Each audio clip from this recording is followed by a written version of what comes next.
Welcome to a journey into the world of the pre-Islamic era of ignorance and Arabian polytheism. Today, we'll explore how religion shaped the daily lives, social structure, and worldview of the people of pre-Islamic Arabia.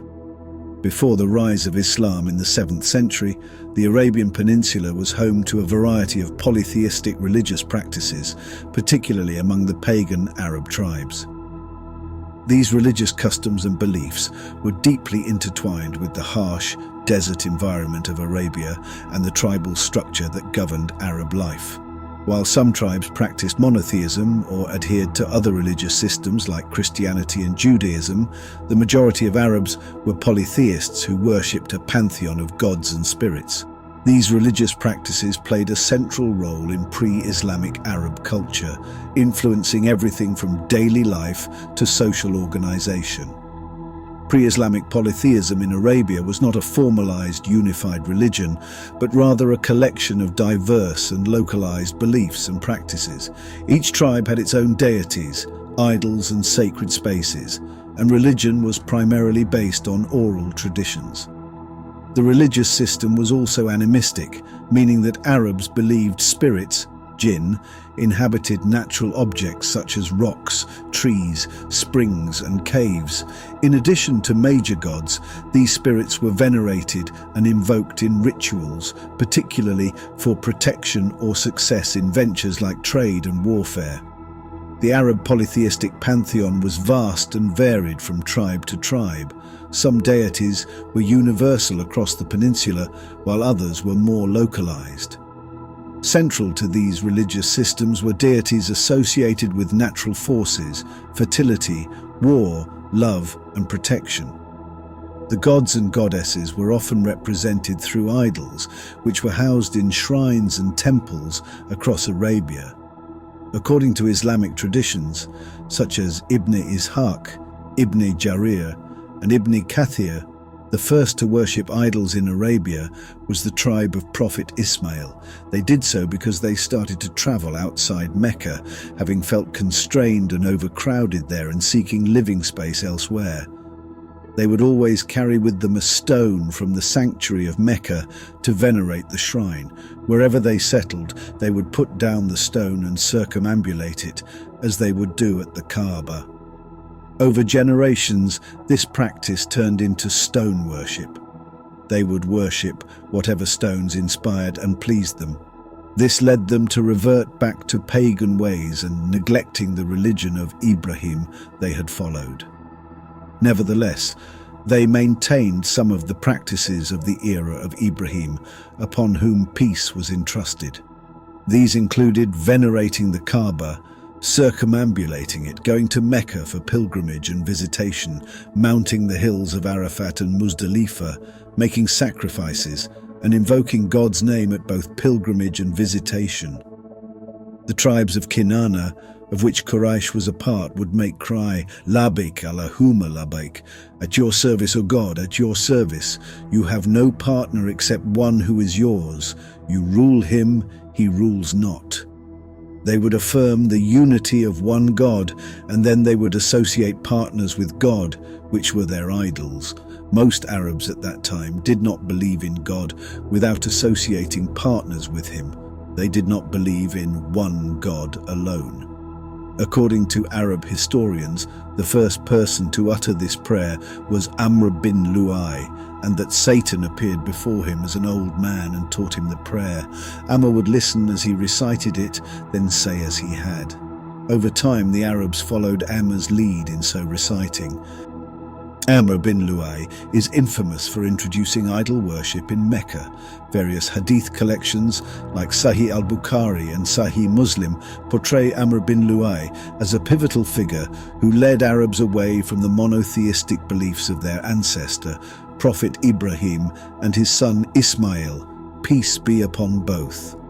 Amr bin Luai was the chieftain of the Uzza tribe, which controlled Mecca and the Kaaba for 4 to 5 centuries. It was during this period that idol worship was introduced in the region of Hijaz. Amr bin Luai was a man of immense wealth. They say he gouged out the eyes of 20 camels to show that he owned 20,000 of them. It was a custom among the Arabs that anyone who came to own 1,000 camels should gouge out the eyes of one of them. By doing this, he would avert the evil eye of malicious envy from them. During the time of Hajj or pilgrimage, Amr sacrificed 10,000 animals and gave 10,000 garments per year. He would feed the Arabs, preparing for them food of dates mixed with butter and honey, and give them barley wine to drink. Amr bin Luay's word and deeds were like law among them, due to his generosity, and to the high regard and deep respect they held for him. According to traditional Islamic sources, he traveled to regions like Syria, where he encountered idol worship. Impressed by the religious practices he observed, he brought back the idol HUBAL, which became one of the most prominent idols in the Kaaba. This act marked the beginning of organized polytheism in Mecca, as other tribes followed suit by placing their idols around the Kaaba.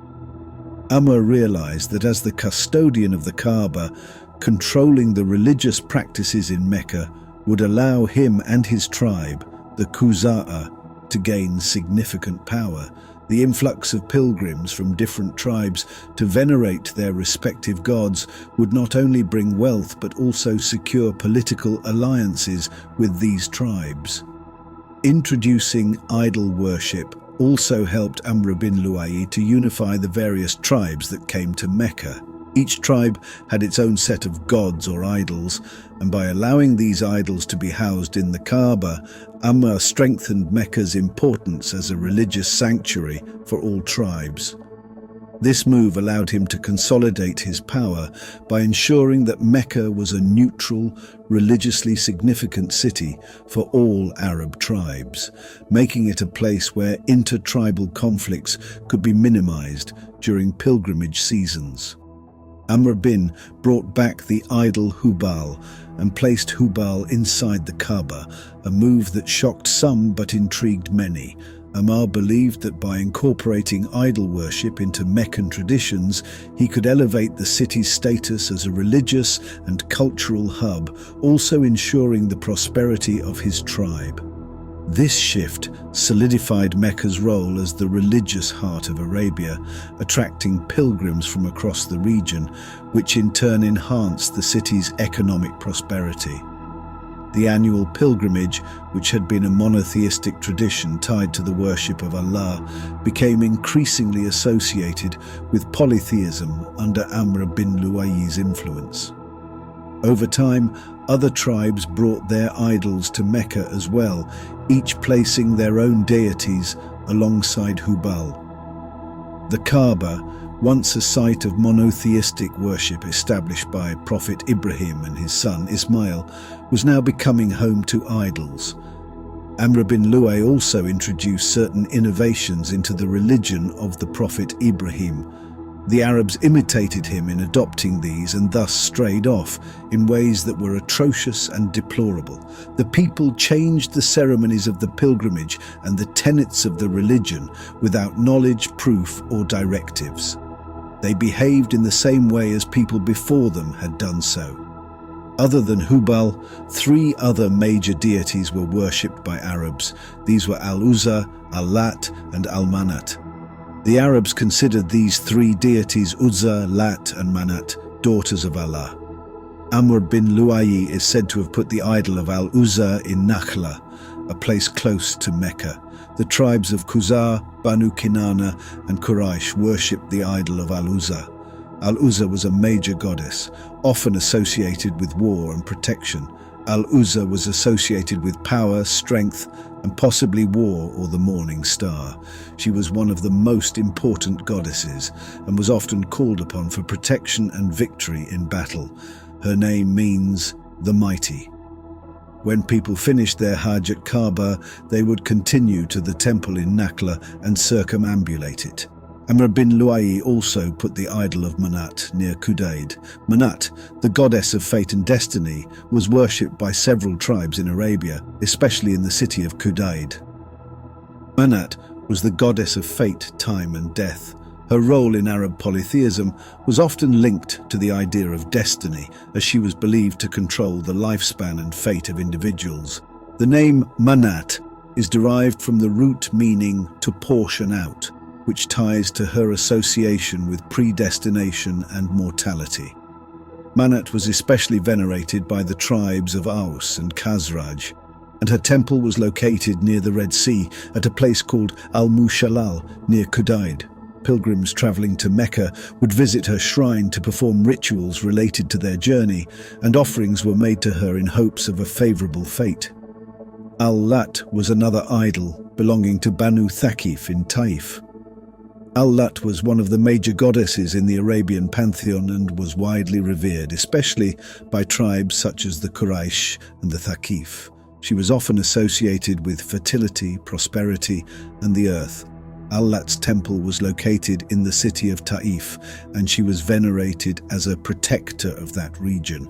Pilgrims visited her shrine, and offerings were made to seek her favor for agricultural abundance and personal well-being. The Arabs were like the people of Noah, who worshipped idols. In fact, some tribes did worship the idols of Noah's people. The people of Noah were the first people to be associated with idol worship. Prophet Noah was sent to these people as a prophet, so he could turn them from idol worship, as we learn from Noah's story in the Quran. And they said, "Do not abandon your gods. Do not forsake Wad, Suwa, Yaguth, Yauk, and Nasa. Many did they lead astray, give evildoers increase of nothing but their errors." Quran, chapter 71, verse 23 and 24. Wad, Suwa, Yaguth, Yauk, and Nasa were persons of virtue among Noah's people. When they died, people would attend their graves. Islamic tradition suggests that these idols were originally representations of righteous people from the time of Prophet Noah. After their death, statues were made in their honor to remind people of their virtues.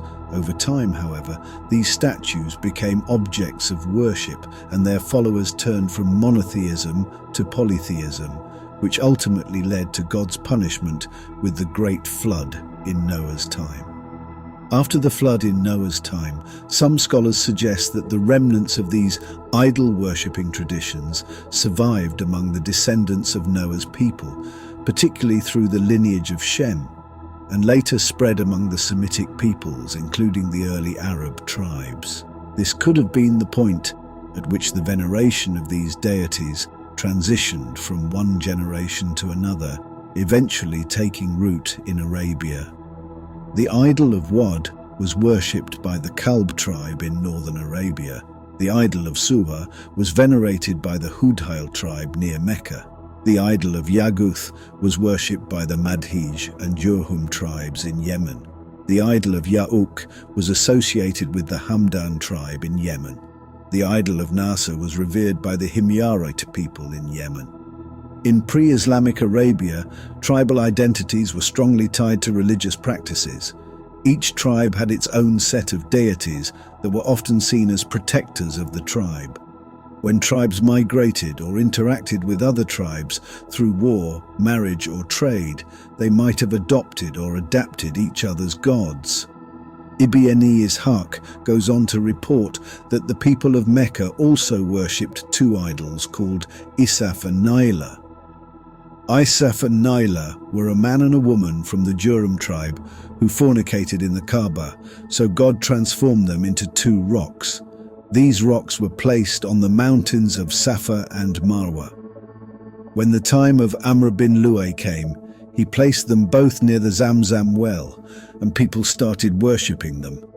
Each house had its own idol that they worshipped. When the people were about to go on a journey, they would touch their idol before the journey. This would also be done once they returned from the journey before going to their family. Along with the Kaaba, the Arabs also started venerating Tawagit. These were buildings they honored much the same way as they did the Kaaba. They had custodians and priests, and offerings would be made to them, just as the Kaaba, along with their rituals of circumambulation and blood sacrifice.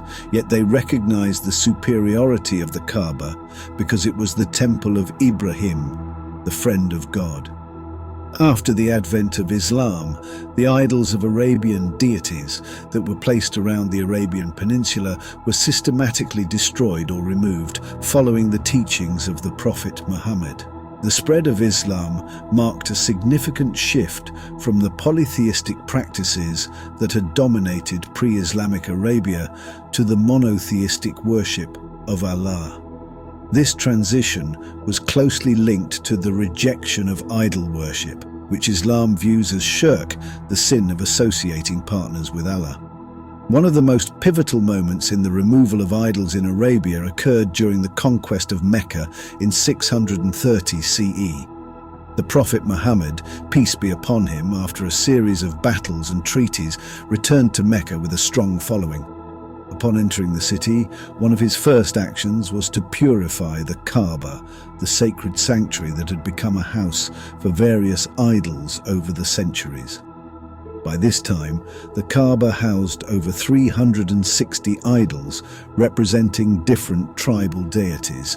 Main among these idols was HUBAL, the most prominent deities in pre-Islamic Arabia.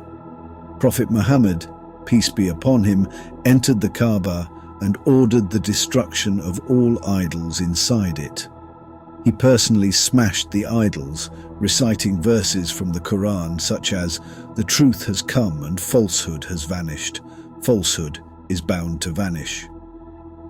Quran, chapter 17, verse 81. HUBAL, ISAF, NAILA, and all other idols were destroyed. The Kaaba, built by Prophet Ibrahim, peace be upon him, was purified from idols and the religion of Ibrahim restored. After the conquest of Mecca, the mission to remove idols spread throughout the Arabian Peninsula. Prophet Muhammad, peace be upon him, sent companions and military expeditions to various regions to abolish idol worship and establish monotheism. After Taif submitted to Islam, the Prophet, peace be upon him, sent a companion, Al-Mughira Ibne Shuba, to destroy the idol of Al-Lat in Taif. This marked the end of her worship in the region. Al-UZZA in the region of Nakhla, near Mecca, was destroyed by Khalid ibn al-Walid, who was dispatched to do so by the Prophet, peace be upon him. Khalid bin Walid successfully dismantled the idol and demolished her sanctuary, ending her worship. Manat, the goddess of fate and destiny, was worshipped by several tribes in Arabia, especially in the city of Qudayd.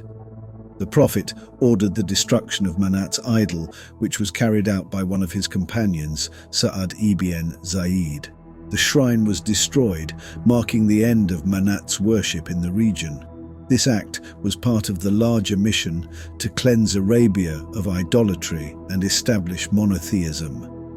By the time of the Prophet's death, in 632 CE, idol worship in most parts of Arabia had been eradicated. The destruction of idols and the conversion of the Arabian tribes to Islam ensured that the polytheistic traditions of the old were largely extinguished. The Arabian Peninsula became a stronghold of Islamic monotheism, and the memory of idol worship faded into the past. Thank you for joining us on this exploration of the Jahiliya era. If you enjoyed this journey into the past, don't forget to like, subscribe and leave a comment below. We'd love to hear your thoughts on this fascinating chapter of history.